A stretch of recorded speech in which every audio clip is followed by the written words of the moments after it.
Today I'll be showing you how to make a hockey rink with a working puck. Oh, come on. And a goal. Okay, I'm just really bad at this, I guess. You see, we have our working puck, we score, fireworks go off.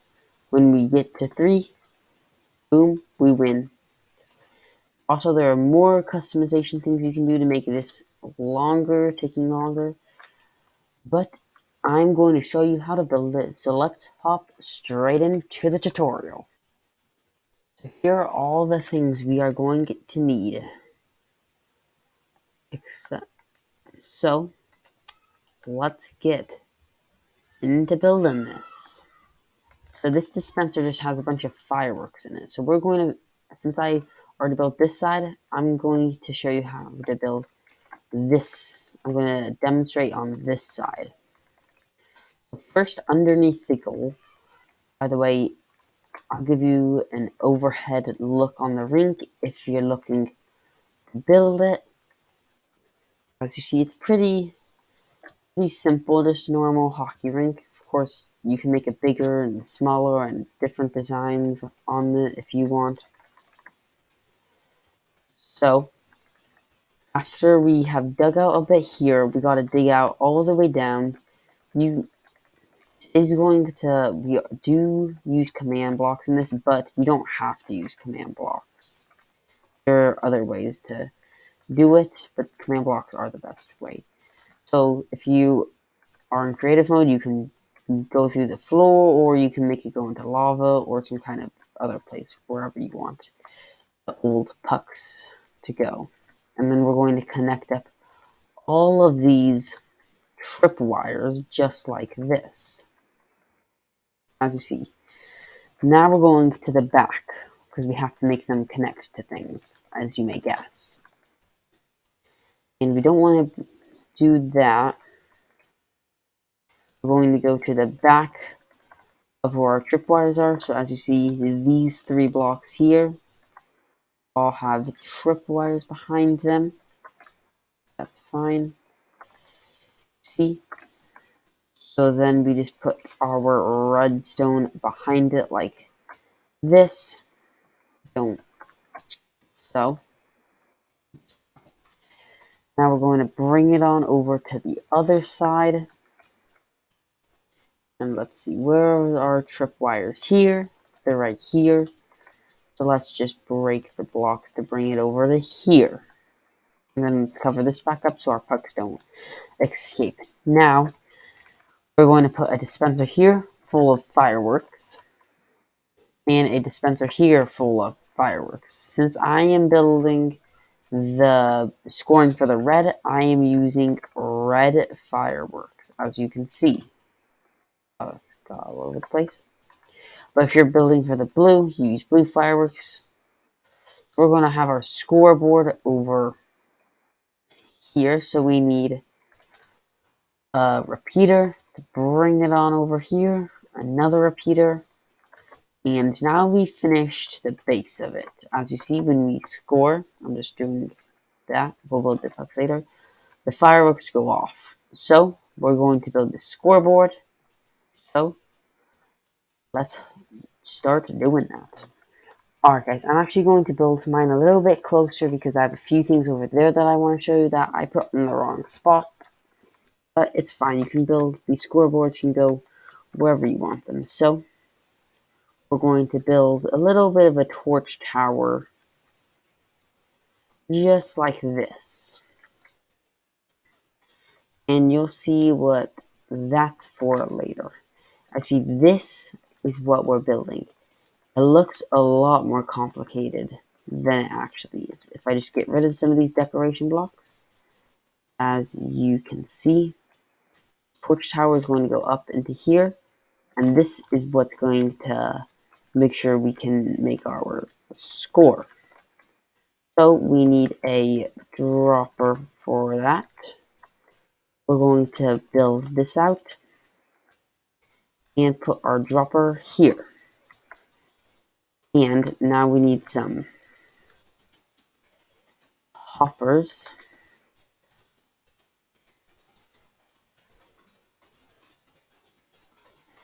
And basically, I found that this is a very good way to count the score for your game using this system that I made here. So we're going to have a hopper there. Every 2 blocks here, we will have a hopper. And now, right here, we're going to add a barrel with a bunch of hoppers going into it here. And then time for the actual redstone. I made mine a bit too close to the wall, so it's going to break the wall a bit, but as I said, you can make these wherever you want them to be. You can make them farther, closer, whatever side you want. You just gotta make sure the redstone line leads into this. So as you can see, we're just gonna put some comparators here. I'm just gonna break this open so it's a bit easier to get into. And we're also going to use some comparators on the back. Just like this. Then they're going to lead into blocks, which will have torches on them and redstone beneath them. Just like this. And now we need to put torches below these hoppers that have comparators going into them. And then we're going to dig down a bit and put some redstone just below them, turning off these torches.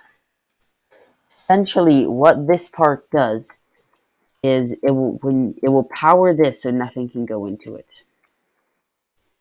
And now we need to power this. But I cleared up the system, and I noticed another problem. The signal is actually dying out, so let's put our repeater just a couple blocks back.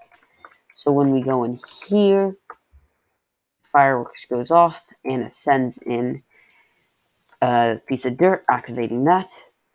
And it will skip over this one, going in there. And then it will come into the last one. But we are not done. Oh no, we are not.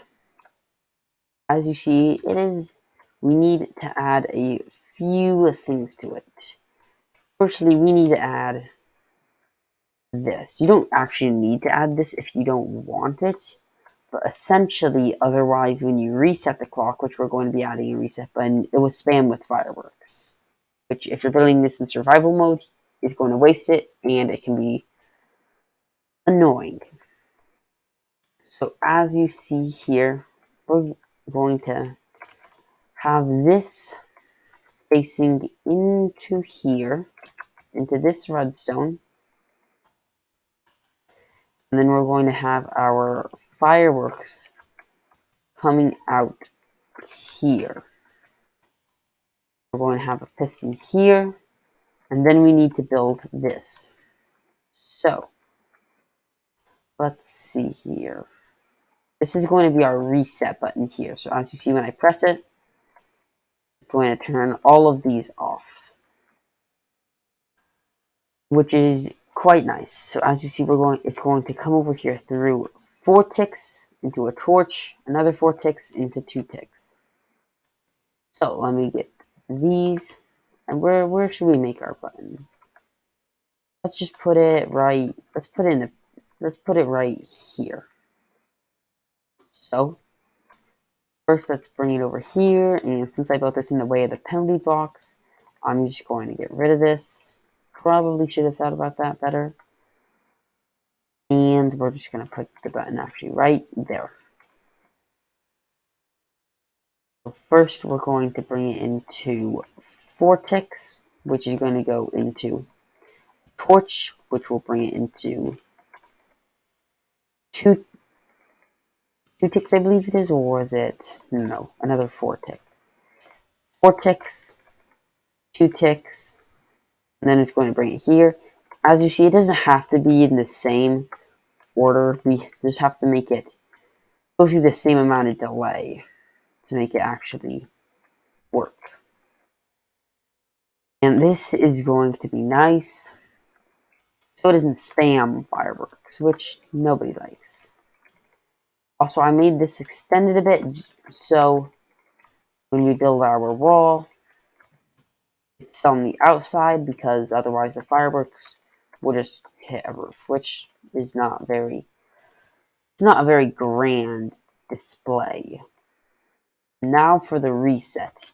This one's quite simple. It's simply using one of my pulse extenders, which is going to go into here. So as you see, for the pulse extender, we're going to have it on 5 4-ticks. So we need some of these. And let's just make it go under right here, I think. Would work. Yeah, that should be fine.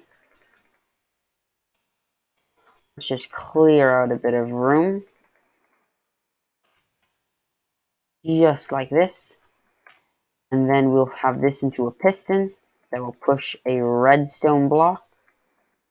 Here, we're going to have some redstone dust right. Oops, don't want to break that. Let me just fix that. Redstone dust will go over here. Up here. And now we can also just do it like this. Doesn't matter how it gets up, it's gotta get up. And now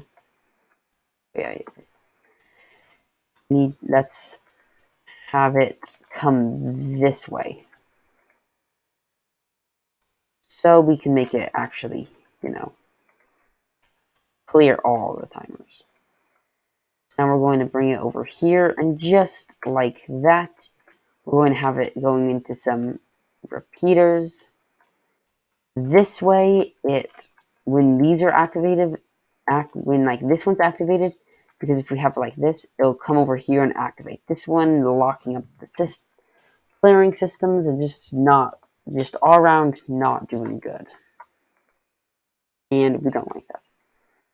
So now we're going to, of course, have to put it on a 5 4-tick, which is 20 ticks. So you see, we're going to have 4 ticks here, 4 ticks here, 4 ticks here, 4 ticks here, 4 ticks here. So that is 5 4 ticks, 20 tick delay. And then we have it go into there. And as you see, when we press our reset timer, shouldn't have done that, but yeah, I messed that up just a touch, I believe. So, as you see, when we clear it, well, we gotta first put stuff in there, so let's just activate this a couple of times. So 1, 2, and 3. And you can make this longer, you just have to repeat this system. As you see, it is almost tileable. The only reason it's not is because this redstone dust here would connect. Which is why you've got to have them at least 1 block apart. But as you see, when we press this, it will go down. And I think I may have messed up my timing a little bit. Yeah, I had that on 3 ticks, not 2 ticks. But as you can see, this works now. Of course, you may not want to just like that, because that looks kind of weird. So you can cover it up just like that, or as long as you're not interfering with any of the redstone, which if you just build around it, you won't. So as you see, it's pretty compact, but we're not done yet. No, we are not. Just with the redstone. Just getting rid of some of my items here. So now for the hockey puck. I couldn't find I couldn't really find any good alternatives besides for using commands. But you can use other things like armor stands. You may can have some data packs, find some glitches or something that stops mobs from moving. But I found that Endermites kind of look like pucks. But of course, they wiggle unlike pucks, and they die pretty easily. But if we run these commands right here, and then as you see /game rule command block output false, so that's to stop that. As you see, the chat is spamming itself. So if we do /game rule command block output false, it will stop, which is definitely useful. And even if we're in survival mode, these Endermites will not attack us. Actually, let me just get in there so I can demonstrate it. Also, the reason I gave myself resistance is because if you want to play this with friends, they can hit you against the boards like you're body checking someone. And as you see, it can't move. And when it attacks me, it will do no damage because it has weakness and I have resistance. And then you can go and score. And as you see, that one is for that one, and I got a goal. And I would recommend adding knockback to it just so, as you see, it can go flying. Hope you think of the effects.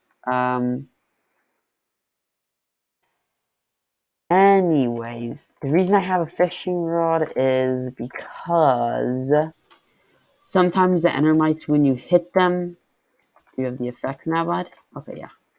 When you hit them into the corners, they get stuck and it can be hard to get them out. But with a fishing rod, as you see, you can hit them and pull them out. You can also use this for some strategy. So you can do it. You can get creative with this. It's pretty cool. But for both teams, you just rewatch this tutorial because it's the exact same. As you see, we have the reset button. And this side is, as you see, perfectly identical to the other one, just on the other side. So I hope you enjoyed. Remember to like, subscribe, and for more tutorials and other Minecraft things, because I do lots of Minecraft Let's Plays, all sorts of stuff. But I'll see you in the next one. But until then, this is Coal Mine. Goodbye.